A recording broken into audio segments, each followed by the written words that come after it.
السلام علیکم ورحمۃ اللہ وبرکاتہ نحمده ونصلی علی رسوله الکریم اما بعد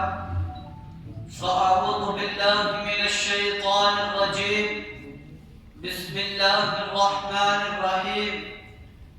اوامن اہل القرى ان یأتیہم بأسنا ضحا وهم یلعبون صدق اللہ العظیم۔ اسٹیج پر بلند افروز علماء کرام، بزرگان دین، اساتذہ کرام اور سامعین بس، یوں تو مسلمانوں کی تاریخ مشکلات و مصائب، ابتلاء و آزمائش کی داستانوں سے لبریز ہے۔ مسلمانوں کے خلاف ہر دور اور ہر زمانے میں مخالفت و معاندت کی آندھیاں چلی، نفرت و عداوت کے طوفان اور فتن و فساد کا سیلاب آیا،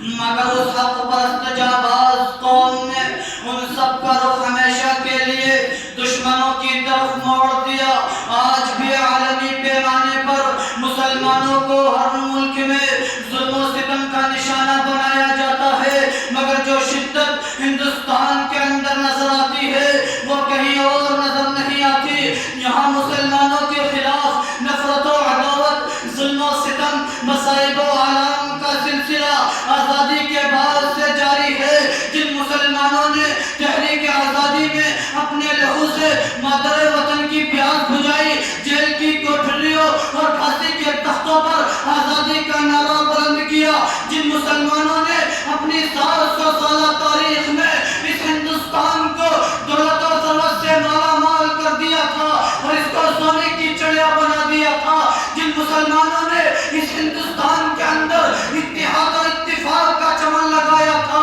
ہندو مسلم یکتا کا چراغ روشن کیا تھا، انہیں کو آج غدار وطن کہا جاتا ہے، ان کو فسادات کی آگ میں جھونک دیا جاتا ہے، دہشت گردی کا الزام تھوپا جاتا ہے۔ اور میں کہنا چاہتا ہوں کہ آتنکوادی اور دہشت گرد تو وہ لوگ ہیں جس نے مسلمانوں کا قتل عام کیا، اور آتنکوادی اور دہشت گرد تو وہ لوگ ہیں جس نے مسلمانوں کے حقوق کو پامال کیا، جس نے مسلمانوں کی عزت سے کھلواڑ کیا، اور آتنکوادی اور لٹیرے تو وہ ہے جس نے ملک کے نافذ کیے ہوئے آئین اور قانون کو توڑ کر فساد کا طوفان کھڑا کیا۔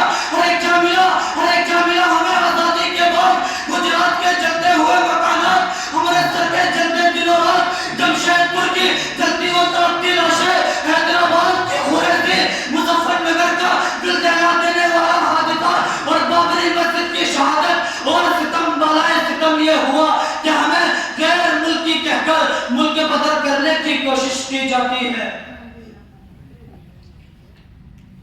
ارے یاد رکھو اس وقت کو جب تم انگریز کی جوتیاں صاف کر رہے تھے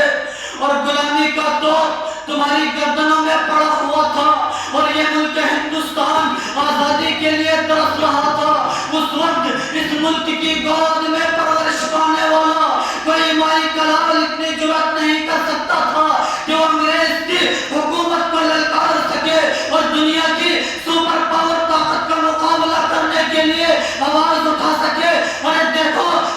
ہماری بے باکی کو سب سے پہلے جس نے آواز اٹھائی تھی وہ شیر دل انسان، انسانیت کا مسیحا، شاہ ولی اللہ کا فضل، شاہ عبدالعزیز تھا۔ شاہ عبدالعزیز کی آواز کیا تھی؟ وہ آواز یہ تھی کہ انگریز کے خلاف جہاد کرنا چاہیے اور اس ملک ہندوستان کو انگریز سے آزاد کرانا چاہیے۔ شاہ عبدالعزیز کا یہ فتویٰ انگریز کے لیے ایک خطرناک پیغام تھا جس نے انگریز کو بے چین کر دیا تھا۔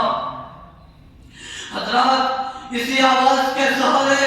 علماء ہند اور خاص طور سے علماء دیوبند سر پر کفن باندھ کر انگریز کی حکومت کو ختم کرنے کے لیے میدان میں نکل پڑے۔ پھر تاریخ نے دیکھا کہ علماء کرام کو تو اپنے منہ پر باندھ کر گولا داغ دیا گیا۔ خدا کی قسم علماء کرام کے گوشت کے لوتھڑے اڑ گئے اور فضائے آسمانی خون سے رنگین ہو گئی، اور یہ بھی ہوا کہ علماء کرام کے جسموں کو تانبے سے داغ دیا گیا۔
تقریر کو اس شعر کے ساتھ ختم کرتا ہوں کہ اپنے اجداد کو کبھی بدنام نہ ہونے دیں گے، اپنے اجداد کو کبھی بدنام نہ